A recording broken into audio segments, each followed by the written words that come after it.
sa'yo, dinggin ang dalangin at pagsamo ng bayan mo. Viva Poong Jesus Nazareno.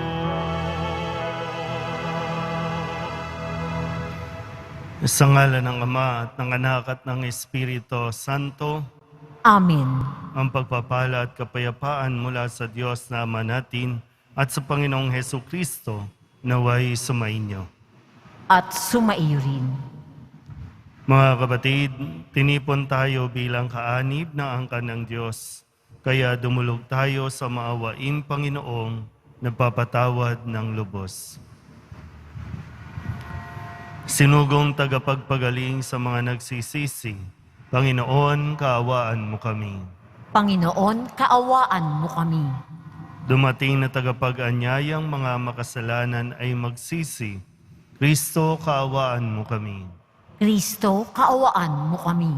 Nakaluklok ka sa kanan ng Diyos Ama para ipamagitan kami. Panginoon, kaawaan mo kami. Panginoon, kaawaan mo kami. Kaawaan tayo ng makapangyarihang Diyos, patawarin tayo sa ating mga kasalanan at patnubayan tayo sa buhay na walang hanggan. Amen. Manalangin tayo. Ama naming makapangyarihan, nililiwanagan ng iyong maaasahang ilaw, ang mga naliligaw na iyong pinababalik sa daan para ikaw ay matagpuan.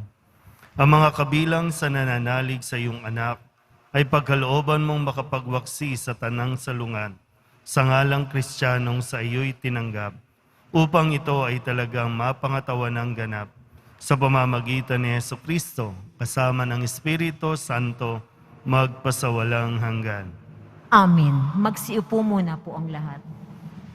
Pagbasa mula sa aklat ni Propeta Isaias. Nang kapanahunan ni Akas, na anak ni Hotam at apo naman ni Osias na hari ng Huda, ang Jerusalem ay sinalakay ni Rezin, hari ng Syria, at ni Peka, anak ni Remalias, hari ng Israel. Ngunit hindi sila nagtagumpay. Nakaabot sa sambahayan ni David ang balitang nagkasundo na ang Syria at ang Israel. Kaya't ang hari, gayon din ang buong bayan, ay nanginig sa takot na animoy mga punong kahoy na inuugoy ng hangin. Sinabi ng Panginoon kay Isaias, isama mo ang iyong anak si Seir Hasub at salubungin ninyo si Akas. Matatagpuan niyo siya sa may dulo ng padaloy ng tubig mula sa tipon ng tubig sa itaas sa daang patungo sa bilar ng damit. Ganito ang sabihin mo sa kanya, humanda ka, pumanatag ka at huwag matakot. Huwag masisira ang loob mo dahil sa nag-aalab na poot ni Rezin ng Syria at ng anak ni Remalias. Ang dalawang iyan ay parang dalawang kahoy na umuusok ngunit di nagdidingas.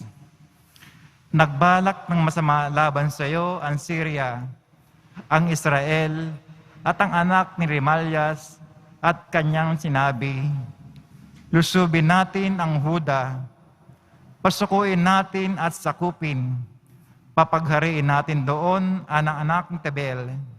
Akong Panginoon na nagkasabing hindi na ito mauulit. Pagkat ang Syria ay mahina pa sa Damasco na punong lungsod niya, at ang Damasco ay mas mahina kay Haring Rezin. Ang Israel naman, mawawasak sa loob ng 65 araw. Malakas pa sa Israel ang Samaria na kanyang punong lungsod, at ang Samaria ay hindi lalakas kaysa Haring Peka. Ikaw ay mapapahamak pag hindi nanatili ang iyong pananalig sa Diyos. Ang salita ng Diyos. Salamat sa Diyos. Ang Diyos ang siyang nagtatanod sa kanyang banal na lungsod. Ang Diyos ang siyang nagtatanod sa kanyang banal na lungsod. Dakila ang poon, dapat papurihan, sa lungsod ng Diyos, bundok niyang banal. Ang bundok ng Siyon, tahanan ng Diyos, ay dakong mataas na nakalulugod. Ang Diyos ang siyang nagtatanod sa kanyang banal na lungsod. Bundok sa hilaga, nagalak ang dulot, sa lahat ng bansa nitong sansinukob. Sa piling ng Diyos, ligtas ang sinuman sa loob ng muog ng banal na bayan. Ang Diyos ang siyang nagtatanod sa kanyang banal na lungsod. Itong mga hari ay nagtipon-tipon upang sumalakay sa bundok ng Siyon. Sila ay nagulat nang ito'y mamasdan, pawang nagsitakas at nahintakutan. Ang Diyos ang siyang nagtatanod sa kanyang banal na lungsod. Ang nakakatulad ng pangamba nila ay ang pagluluwal ng butihing ina. Sa hanging amihay, kanyang winawasak ang naglalakihang barkong naglalayag. Ang Diyos ang siyang nagtatanod sa kanyang banal na lungsod. Magsitayo na po ang lahat.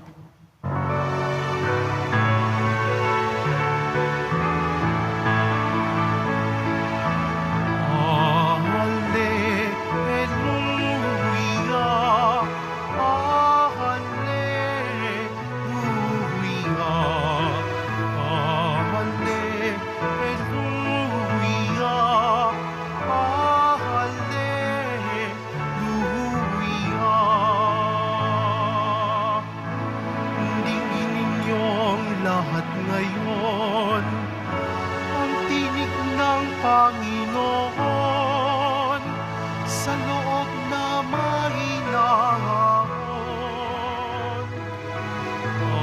Hallelujah,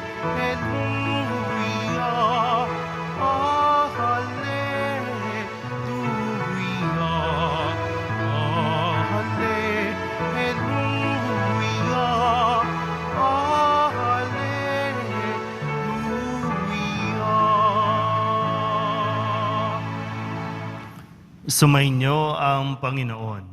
At sumaiyo rin. Ang mabuting balita ng Panginoon ayon kay San Mateo. Papuri sa iyo, Panginoon. Noong panahong iyon, sinumbatan ni Jesus ang mga bayang ginawan niya ng maraming kababalaghan sapagkat hindi sila nagsisit tumalikod sa kanilang mga kasalanan. Kawawa ka, Corazin. Kawawa ka, Bethsaida. Sapagkat kung sa Tiro at Sidon ginawa ang mga kababalaghang ginawa sa inyo, malaon na sanang nagdaramit ng sako at nauupo sa abo ang mga taga roon upang ipakilalang sila'y nagsisisi. Ngunit sinasabi ko sa inyo, sa araw ng paghuhukom ay higit na mabigat ang sasapitin ninyo kaysa sasapitin ng mga taga-Tiro at taga-Sidon. At ikaw, Capernaum, ibig mong mataas hanggang sa langit, ibabagsak ka sa Hades, sapagkat kung sa Sodoma ginawa ang mga kababalaghang ginawa rito sa inyo, sana'y nanatili pa ito hanggang ngayon.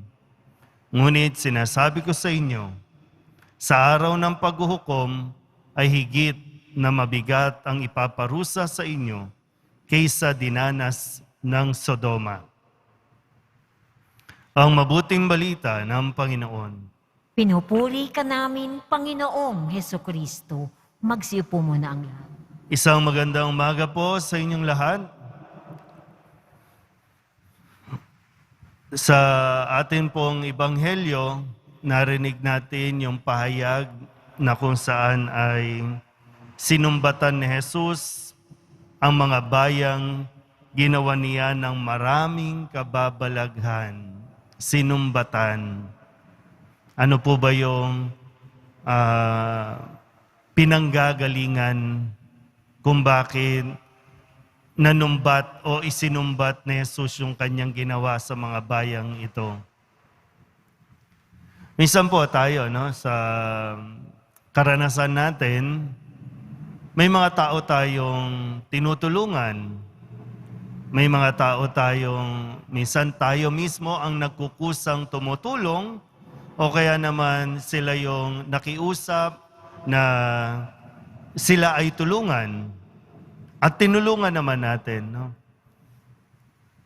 Yun nga lang talagang, yung bang gusto ko lang damahin natin yung nararamdaman ni Jesus, no? Kasi nandun lagi yung nangihinayang tayo kasi binigyan na natin ng pagkakataon, binigyan na natin ng tulong, lahat naman handa tayong tumulong, kaya lang nadidisappoint tayo, hindi sa ayaw na natin tumulong, kundi nadidisappoint tayo dahil hindi sila nagbago.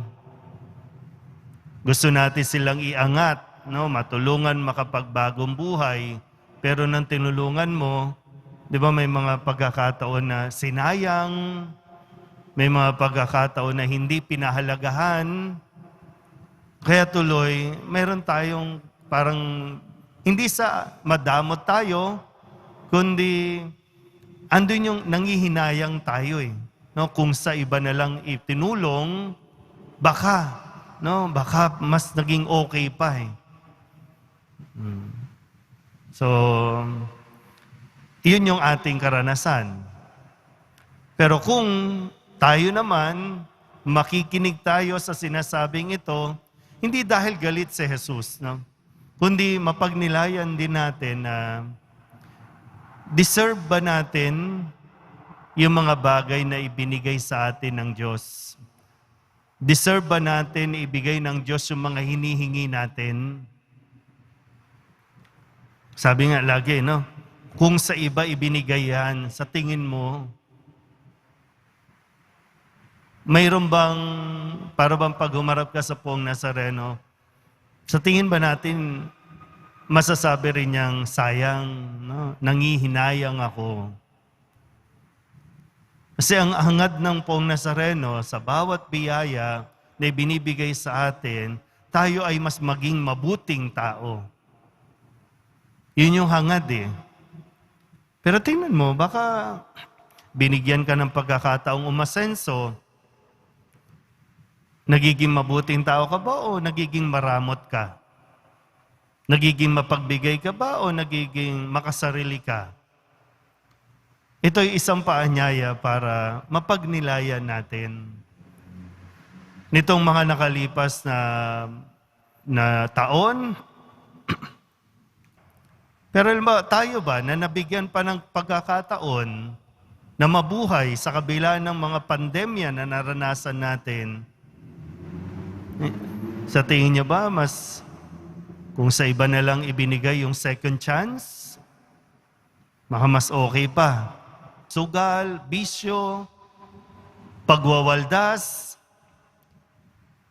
baka pwedeng pag-isipan natin ng mabuti ito.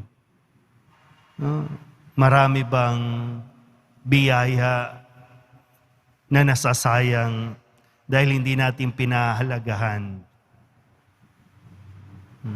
So damahin natin yung yung puso, no, nitong mensahe ng ebanghelyo natin. Kasi laging ang goal, mas maging mabuti sana tayo. No, makita natin yung ating kakulangan at yung pangangailangan na magsisi at tumalikod sa ating mga maling gawain. Hindi po magdadamot ang Diyos. Nga lang, sabi dito sa Ebanghelyo, nangihinayang lang siya. Kung hindi natin ito pahahalagahan. Amen.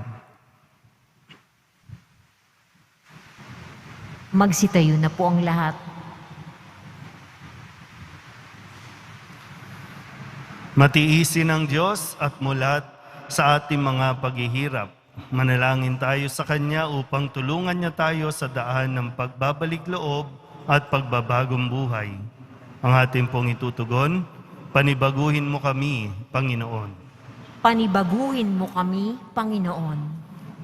Ang Kristiyanong nananalig, naway tumugon sa tawag ng pananampalataya at pagbagalik loob, manalangin tayo.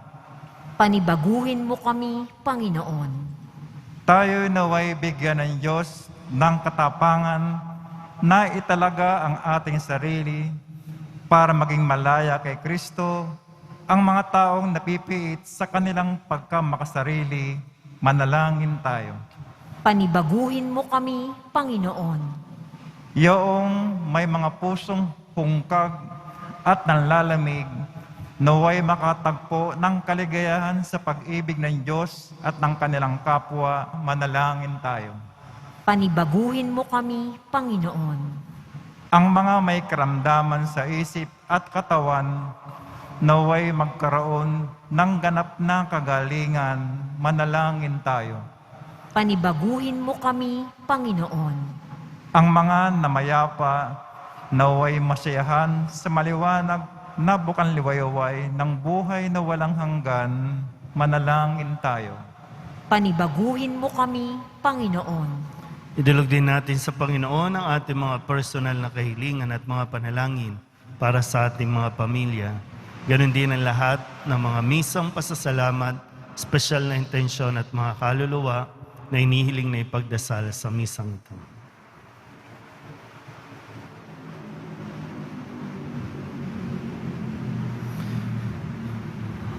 Ang lahat ng ito inihiling namin sa ngalan ni Kristo, ang aming Panginoon.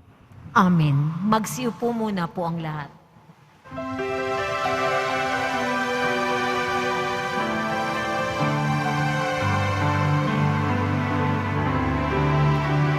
Jesus Nazareno, alak at tinapay sa tanan ay nagbibigay buhay.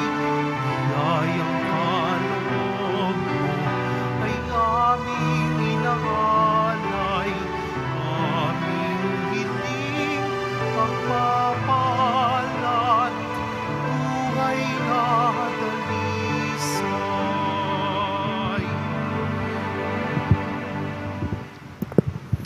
Manalangin kayo mga kapatid upang paghahain natin ay kalugdan ng Diyos sa mga makapangyarihan. Tanggapin nawa ng Panginoon itong paghahain sa iyong mga kamay sa kapulihan niya at karangalan sa ating kapakinabangan at sa buong sambayanan niyang banal. Ama naming lumikha, tunghayan mo ang mga alay ng iyong sumasamong sambayanan at tanggapin mo ang mga ito para madagdagan ang iyong kabanalan sa mga nananalig na tunay. Sa pamamagitan ni Jesucristo, kasama ng Espiritu Santo, magpasawalang hanggan. Amen. Sumainyo ang Panginoon. At sumaiyo rin. Itaas sa Diyos ang inyong puso at diwa. Itinaas na namin sa Panginoon. Pasalamatan natin ang Panginoong ating Diyos. Marapat na siya ay pasalamatan.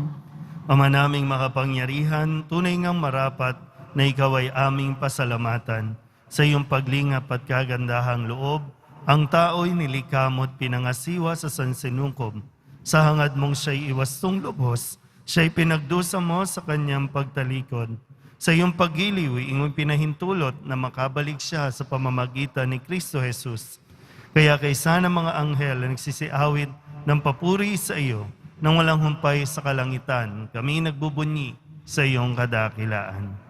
Santo, Santo, Santo, Panginoong Diyos ng mga hukbo, napupuno ang langit at lupa ng kadakilaan mo, Hosana sa kaitaasan. Pinagpala ang naparirito sa ngalan ng Panginoon, Hosana sa kaitaasan. Magsiluhod po ang lahat. Ama naming banal, ikaw ang bukal ng tanang kabanalan. Kaya't sa pamamagitan ng iyong Espiritu, gawin mong banal ang kaloob na ito upang para sa aming maging katawan at dugo ng aming Panginoong Hesukristo. Bago niya pinagtiis ang kusang loob na maging handog, inawakan niya ang tinapay, pinasalamatan kaniya, pinaghati-hati ni iyon, iniabot sa kanyang mga alagad at sinabi, Tanggapin ninyong lahat ito at kanin, ito ang aking katawan na ihahandog para sa inyo.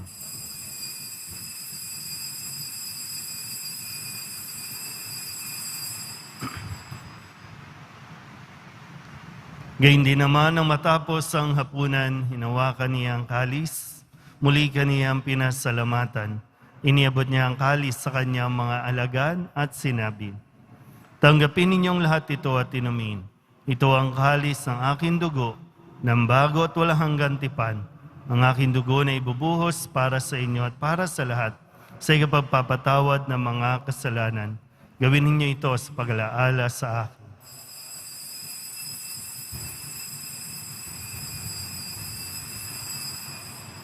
Magsitayo na po ang lahat. Ipagbunyi natin ang misteryo ng pananampalataya.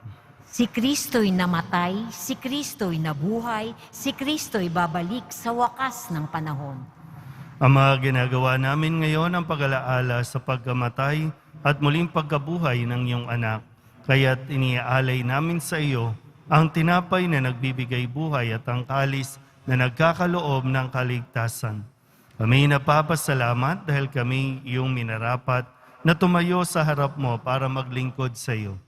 Isinasamo namin kami magsasalo-salo sa katawan at dugo ni Kristo ay mabuklod sa pagkakaisa sa pamamagitan ng Espiritu Santo. Ama, lingapin mo ang iyong simbahang laganap sa buong daigdig.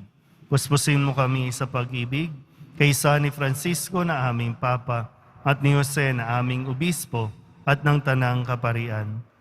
Alalahanin mo rin ang mga kapatid naming nahimlay na may pag-asang sila'y muling mabubuhay, gayon din ang lahat ng mga pumanaw. Kawaan mo sila at patuloyin sa iyong kaliwanagan.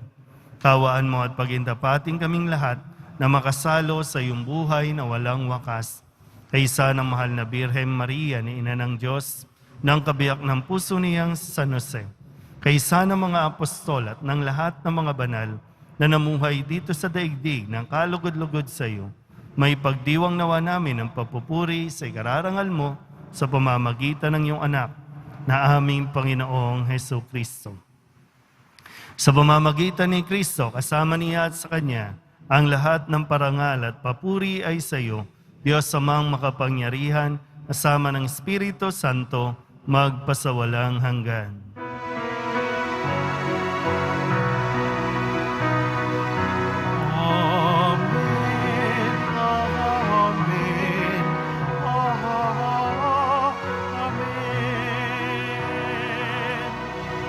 Buong kababaan loob tayong tumawag sa ating Panginoon ng Ama namin.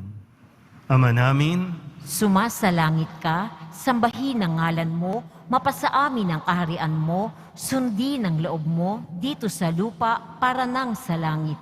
Bigyan mo kami ngayon ng aming kakanin sa araw-araw at patawarin mo kami sa aming mga sala para ng pagpapatawad namin sa nagkakasala sa amin.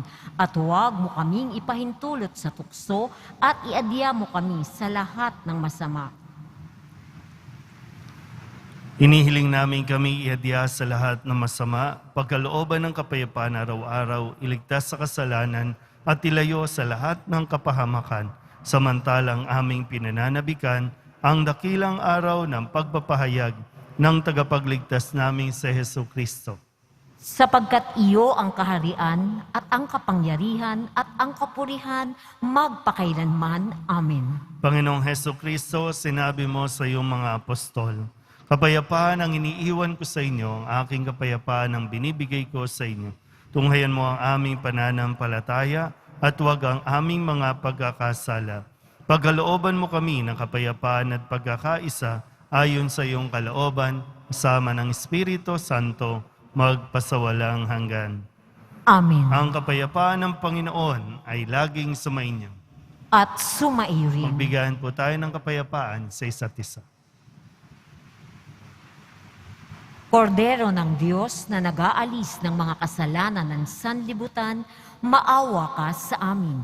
Kordero ng Diyos na nag-aalis ng mga kasalanan ng sanlibutan, maawa ka sa amin. Kordero ng Diyos na nag-aalis ng mga kasalanan ng sanlibutan, ipagkaloob mo sa amin ang kapayapaan. Magsiluhod po ang lahat.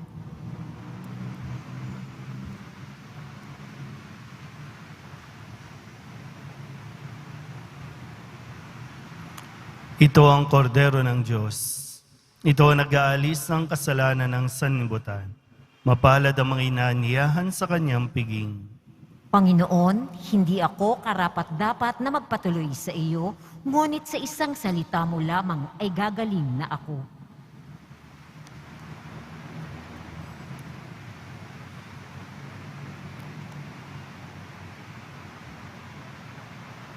Katawan ni Kristo, Amen.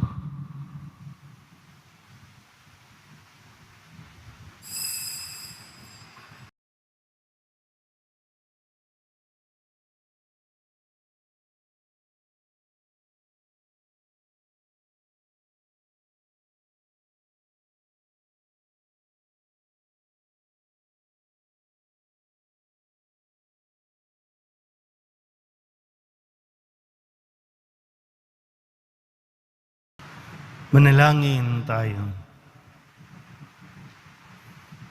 Ama naming mapagmahal, kami mga pinapagsalo mo sa piging na banal, ay makatanggap nawa ng bungang karagdagan ng iyong pagliligtas na aming ipinagdiriwang sa pamamagitan ni Jesucristo kasama ng Espiritu Santo magpasawalang hanggan. Amen. Sumainyo ang Panginoon. At sumairin. Manalangin tayo para sa pagbabasbas. Mahal na pong Jesus Nazareno, inihayag mo sa pamamagitan ng krus ang walang maliw na pag-ibig ng Diyos sa sangkatauhan. Pakinggan mo ang kahilingan ng iyong angkan na nagsusumamo sa iyo. Makamtanawa nila ang iyong katugunan at tanggapin ang kasagutan na may utang na loob na tinatanaw. Basbasan din po ninyo mga dala-dala nilang mga imahin at dasalan at lahat ng mga may karamdaman. Sa pamamagitan ng bendisyon na ito, naway maalala nila ang mga pangako nila noon sa binyag na ikaw ang kanilang ibigin at paglilingkuran bilang Panginoon magpasawalang hanggan. Amen. At papalain kayo ng makapangyarihang Diyos, Ama at Anak at Espiritu Santo. Amen. Mayo kayong taglay ang kapayapaan ng Poong Jesus Nazareno. Salamat sa Diyos. Magandang umaga po.